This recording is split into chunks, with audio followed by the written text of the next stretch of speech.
Today, I'm joined by May Adams, a mother of three, entrepreneur, and author. May is a faith-driven leader who helps women rise in purpose, health, and business by breaking limits, beliefs, and stewarding their calling. She's a wife, homeschool mom of three, wellness advocate, and business strategist who believes obedience creates opportunity. May, I'm honored to have you on. Welcome to the show. Thank you so much. I'm honored. I'm so humbled. I'm super excited. And like I mentioned earlier, I hope I can really bring value to your community. Let's go. Well, it's like right before we hit record, we already have this deep 10-minute conversation. I wish we would have hit record before. So I know. Dang it, Sean. You think I'd have this figured out in 190 episodes in. Right? Always click record. Exactly. So for our listeners and audience that are listening to this, we're at a coffee shop. We're just going to have a conversation today. And for somebody that doesn't know who May Adams is, I want you to take us back.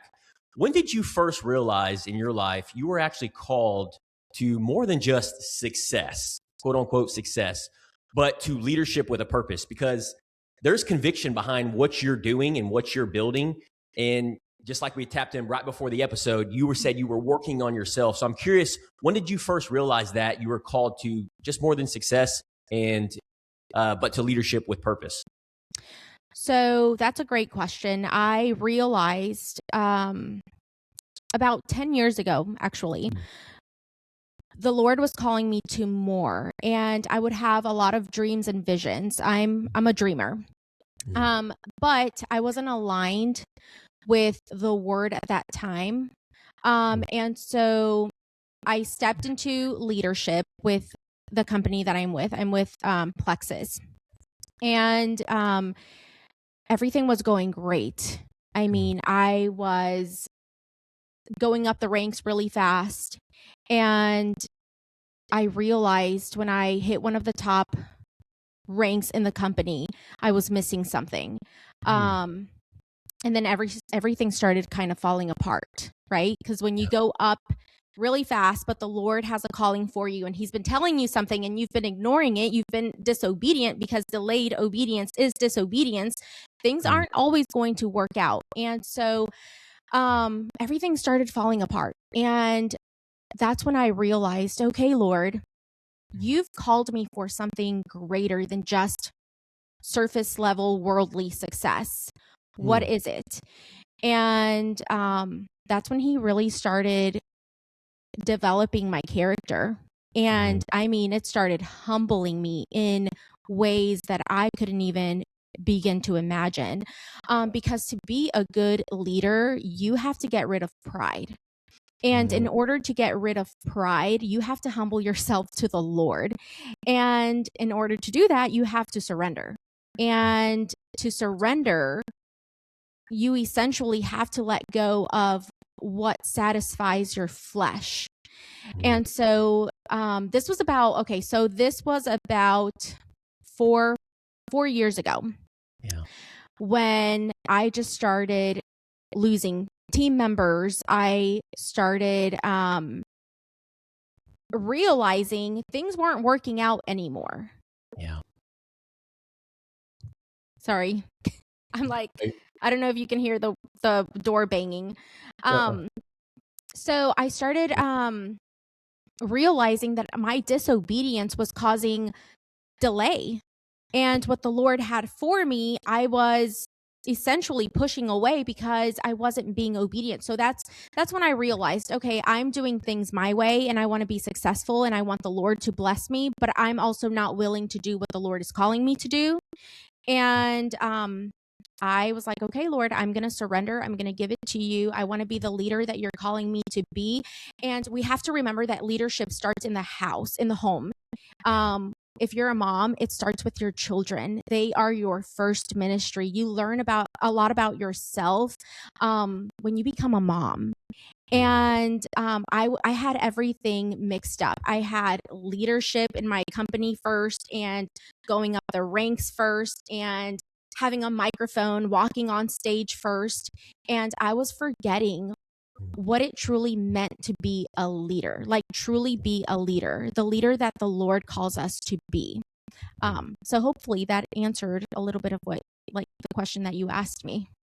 Absolutely. No, I love that you dove deep on that because I resonate with so much with that. And I know our listeners and viewers as well, because I think so many times us as leaders, and like you said, it starts in our home, and being entrepreneurs, there's so many challenges, there's so many obstacles, there's so much adversity. And when you stretch yourself, when you have those big goals, and not just business, but it could be being a great mom, it could be financially, it could be in health and wellness. All these different things, they take energy, and we only have so much capacity from what I've learned. And being a child of God, I'm on this like journey until the day that I die, because God has all called us, me and May and everybody listening to this, to become that 10.0 version of ourselves. Right now, I may be at 2.1. Well, how do I get to 10.0? See, the key ingredient that I've learned is it's who you become in that journey. Because right now we're at max capacity. It's like we're hitting that lid. And that's what I'm hearing you say. It's like team members are leaving me. Mm-hmm. That's interesting. Well, do I need to look at the woman in the mirror? Do I look at the man in the mirror and draw the circle around myself? And I think that's the first step, is that self-awareness. Like, okay, I need to pivot. I need to make adjustments, because this is not, I don't like what's happening here. And versus playing the victim card and pointing the finger. So when you said that about leaving your team members, because that happened to me just shy of about 4 or 5 years ago, roughly around the same time. Isn't that interesting? That was happening to you. We didn't know each other, but it was happening to me as well. Yes. And then here we are on a podcast. Right? But you know what? There's no coincidences. I feel like everything, and I always tell people this, everything happens in the spirit first before it manifests in the natural. And so I'm not surprised that you're a man of God and I'm a woman of God, and we went through essentially the same thing around the same time, because the Lord is aligning his people right now. He is, it's a synchronized alignment. And so I'm not surprised, but it's so cool to hear it, and to actually come into our godly families, the people that we are aligned with prophetically and with the Lord. So I'm curious because a lot of times it's like, okay, people are listening to this, they're like, okay, that's great. You're being obedient, you're surrendering. And just even from my own self, you talk a little bit about turning obedience into opportunity. What can you explain to us, like what that actually looks like in your life, in the daily decisions that you make? Okay. Yes. So this is going to be this is a layered question. So I'm trying to think where to even start. Okay, so let me just tell you a little bit of my backstory, and how I got here and what I do now, what obedience looks like to me. So I've never shared this before. So, you got this, May. 4 years ago. Was it 4 years ago? Yes, 4 years ago. The Lord said, "Do you want me or do you want the world?" And I said, "Well, I want you, Lord." And he said, "Well, you need to be obedient. Take every step I tell you to take it. Take it in faith, and know that no matter what happens, no matter the darkness that you're about to walk through, I am there with you." Yes. So I said, "Okay, Lord." When he said that, I knew, okay, a lot's about to happen. So my husband left his job. He is in the oil and gas industry. And we had hundreds and thousands of dollars saved. Our house was almost paid off. We lived in Wood Forest. I was driving a nice car. He was driving a Raptor. We had it all worldly, right? Like, people would look at us and like, "Oh my gosh, you guys are so young and so successful." Yeah. But we didn't have Christ at the center. And sometimes obedience looks like letting go of the things that you think fulfill you, but leave you empty at the end, right? And so my husband left his job. He got into the stock market, and he was making a lot of money in the stock market. I mean, at one point, in 3 months, I think he brought home like over $80,000. Yeah, he turned it from, he went from just investing $2,000 and trading to in 3 months in that account, he had $80,000, over $80,000. And Wow. he was doing amazing. Every month he was making sometimes over $30,000 a month. Yeah. Wow. And then, but we weren't really living up to what the Lord was saying, right? Yeah. And we started losing it. Mhm. There was a lot of pride, Yeah. Mm. a lot of disobedience spiritually, and we lost everything. We lost everything. We had to sell our house. Mm. We got to the point where, when we sold our house, we were so desperate to get the money for the house because we couldn't even afford Chick-fil-A. Yeah. And sometimes obedience looks like just letting the Lord humble you. Yes. Knowing that, you know what, when you're obedient and you surrender, no matter what comes your way, He's there. He's there. He's in the fiery furnace with you. Yeah. Mm. And He said, May, I had to strip you of everything that you knew was comfort for you to learn obedience and what obedience looks like.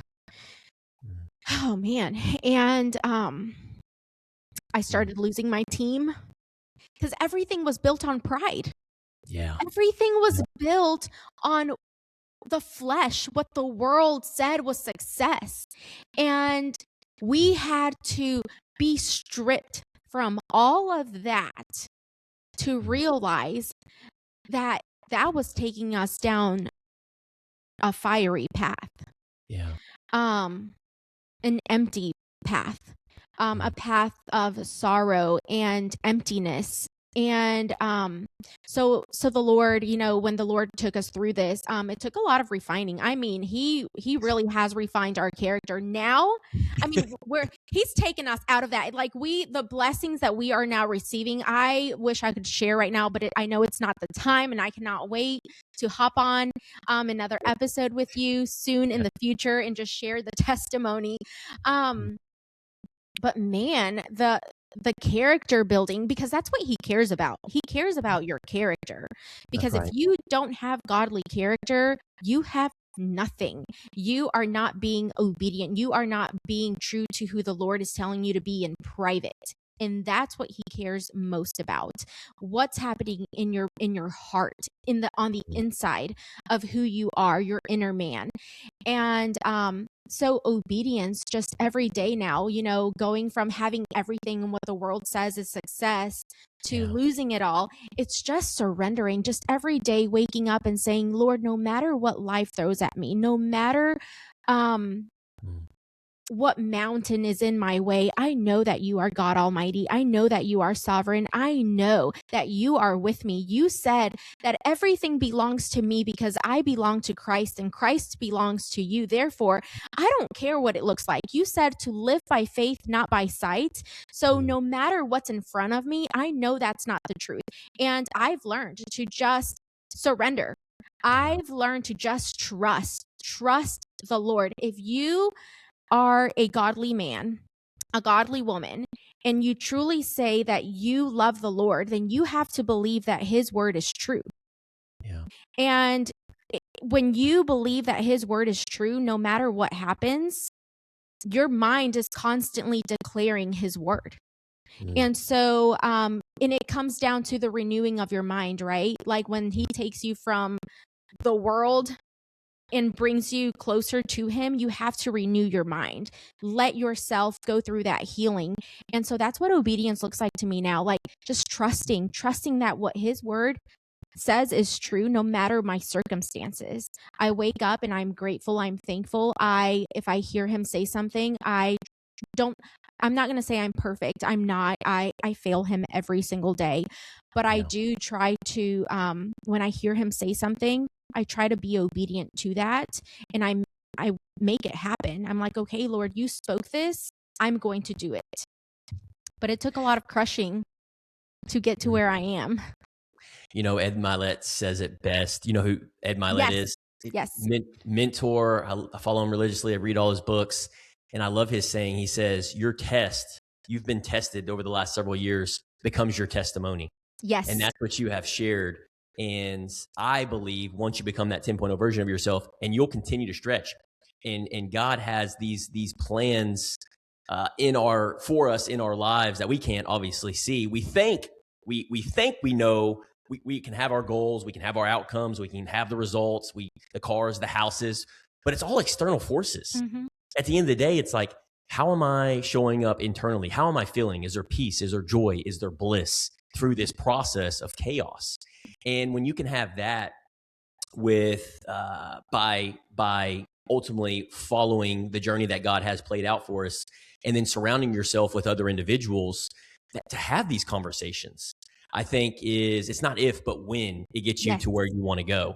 Because you're going to continue, May Adams is going to continue to stretch herself. She's Amen. going to continue to challenge herself. And it's this character that you're building internally with the discipline and the commitment year after year after year. And when you reflect back, people are going to be like, oh, that's an overnight success. Mm-hmm. It's the suddenly, right? People think so. That's what the suddenly is. And people are like, oh, suddenly she just became so successful. But it's not that it was just suddenly. It's the Lord. You didn't see the crushing. And so Right. I was just, when you were talking, I kept hearing what the Apostle Paul said. If you lose everything that the world has to offer, but you've gained Christ, you really haven't lost anything at all. And I think back to when we had all the things and then the cars and the house and everything, and I did not have Christ. I could not hear him. I was deaf. I was blind. I had scales on my eyes. And sure, we lost all the worldly stuff, but oh my goodness, I have gained so much. I can hear the Lord clearly. I have dreams. I have visions. I mean, to me, that's the true treasure. Those are the treasures, and everything else is added on. Matthew 6:33, he says, seek first the kingdom and everything else will be added on. And how true is that? Because if I could share with you right now the things that are unfolding in our lives, I mean, the Lord needed to strip us off from everything that the world gave us to give us and align us with what he has in store for us. And we have to remember that when he takes something away, it's to give you something better. But what he needs to do first is take Egypt out of your mind so that you can step into the promised land. Yeah, that's so good.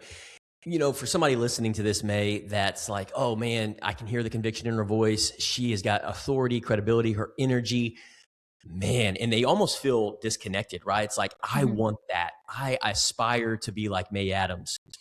And you've shared your story. You obviously, the work is behind the scenes. We both know that, the reps, the sleepless nights, who you become in those moments. I'm curious your thoughts on this, because I definitely have my thoughts, and I'll share with you after you share yours. And I didn't ask you your age, but do you feel like people have to, entrepreneurs, leaders, moms, dads, have to go through the pain cave? Not once, but maybe multiple times before they go, you know what? I'm sick and tired of being sick and tired. I thought this is what success looked like, but I'm over here sacrificing my kids, my marriage, my health, my relationships. Have you found it working with all these leaders and business and moms and the people that you work with, that they have to go through the pain cave before they're actually going, you know what? I want to be obedient. I want to surrender like May Adams. Who do I need to become? And what action steps do I need to take on a daily basis to come to that? Because what you just shared, you went through the pain cave, not once, but twice.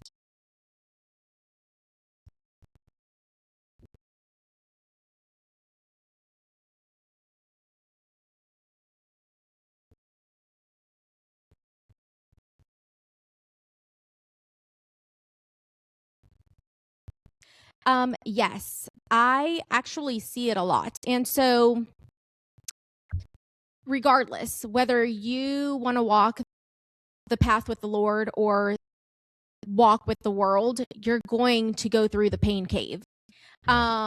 Depending on where you choose to go or who you choose to follow determines the outcome, right?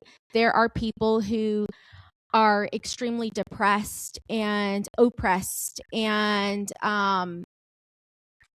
they don't know how to surrender.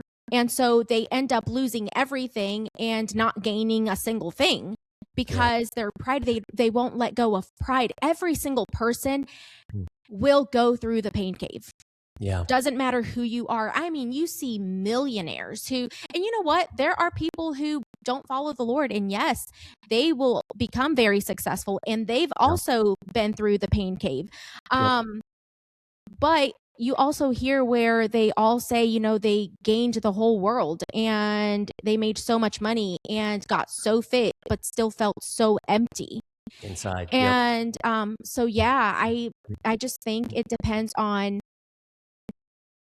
you will go through the pain cave, but the outcome is going to depend on how you surrender. Do you surrender? Do you let the Lord build your character? Do you let him refine you? I mean, he's the potter, right? What does a potter do?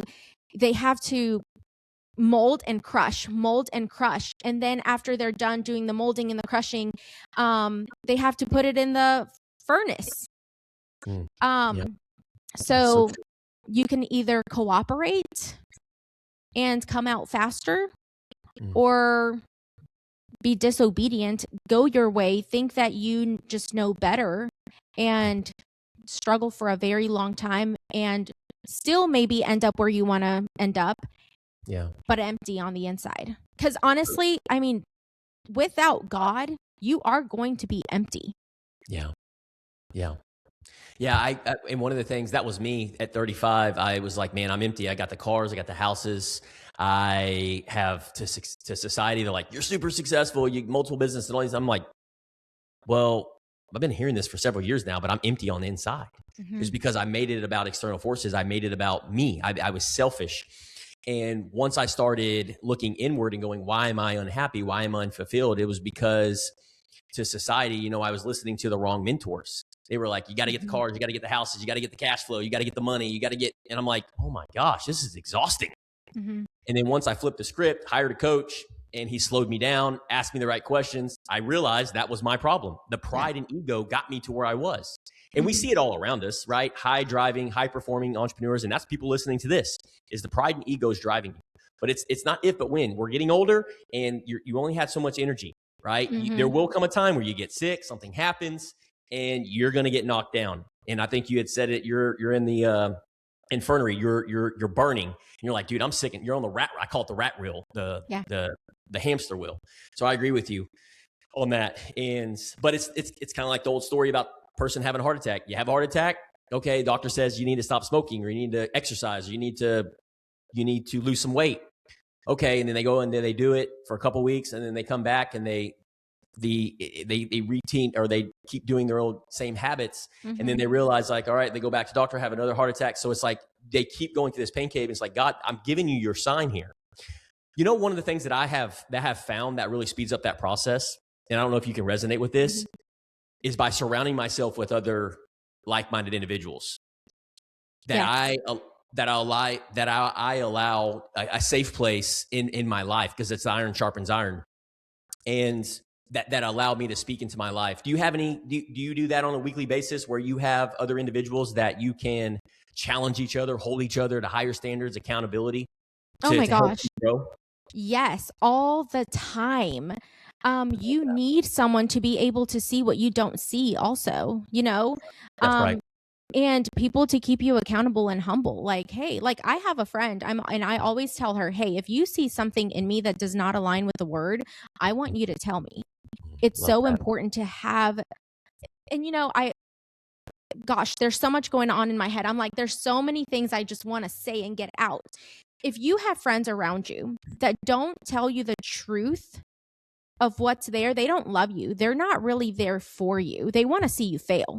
Yeah. People who tell you how it is, because you can say whatever you want to say to someone if it's in the right spirit. Yeah, it has kind humility and love. Yes. Right? Yeah. Yes. And it is so important. If my friends don't tell me that I'm making a fool out of myself, or I'm not aligned with the word, they don't really care about me. They want to Yeah. see me fall.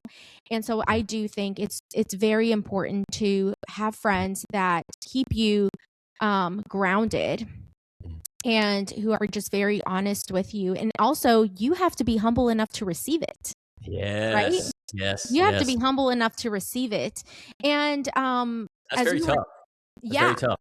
yeah. Yes. And so, one of the other things I wanted to add was we live in a culture that's used to instant gratification. Yeah. You want everything fast and everything done now. And so when it does come to, the waiting, everyone, gives up. They're Yeah. like, well, it's taking too long. And so I thought about this. I was like, you know what? I know there are moms listening right now. Mm. And I don't know if any of you are in a sourdough journey, but I have started this sourdough journey. And one thing that I've learned is sourdough takes time. You first, you have to ferment the sourdough, the starter. You have to have a starter, and then you have to feed it, and then you have to mix it with all the ingredients, and then you have to set it out. You have to knead it, then set it out, let it rise. You have to cover it for it to rise. So, but everyone is so used to like everything being fast and handed to them. No one wants to go through the waiting process. No one wants to go through the kneading and the process of making bread. And then sourdough, you have to put it in the oven at a very high level of heat. And again, no one wants the heat. Everyone wants it fast, easy, and they don't want to feel the depth of what they want. Yeah. That's so applicable to life because you hit the nail right on the head. It's like we want it now, instant gratification, and there's studies that show that as well. But the ones that do have that patience, they do have that time and place, and it's all in God's timing. In being a child of God, it's who we're becoming, not only in that journey, but also who's able to show up for you as for your kids and your business. And I think that if you're intentional about that, and then, okay, this is part of the process, I'm going to be patient, I'm going to trust God's timing and have that faith in that process, then you just take it day by day, right? It's like, I just need to be 0.01% better than I was yesterday. Keep showing up, keep putting one foot in front of there, come on the podcast, show up to the meeting, make the phone call, make sure you're doing your exercising, doing all these different things, and then figuring out how it fits in your lifestyle and making sure that your priorities are in order. And that takes time. It ain't just going to happen overnight is what I'm hearing you say. And giving yourself grace and mercy through that process. Absolutely. And going back to the word, doesn't the word, and I may botch this one, but doesn't it say patience produces perseverance and perseverance produces endurance? But yeah, you have to give yourself grace as you go through this. Give yourself patience, mercy, because life is not easy. And we live in a culture that also is not easy on anyone, especially moms and entrepreneurs. We get so caught up in a culture of just comparing. And it's just so demonic because the Lord did not create us to compare and compete. Yeah. He created us to honor him and surrender and let him do what he wants to do in our lives because we have our own testimony. There is only one Sean. There is only one May, right? So why am I comparing myself to someone else's journey when I was fearfully and wonderfully made for a specific purpose? Yes. Man, my resting heart rate just went down, you sharing that. It's so nice hearing that, May. This conversation has been incredibly grounding for me. I love it. I love doing this. And I know it's been powerful for our listeners and audience as well. So I really appreciate you not only saying yes to be on the show today, but your obedience and your leadership as well. And also, it sounds like you're very challenging. So I'd love to continue this relationship because I love people that challenge me. I always say this, I don't need yes people in my life. I need people that are going to challenge me. And I feel like that you're going to do that to rise in that purpose while also stewarding your health and your family, your kids, and your calling and what you're doing. So for Absolutely. those listening who want to connect with May, make sure you reach out, make sure you follow her. And May, thank you again for being here and for the value you're bringing to this to our generation. No, thank you so much. I'm truly honored and so humbled that y'all would even want me to be here and give my testimony. It's an honor. Thank you so much. Of course, level up and live. Yes.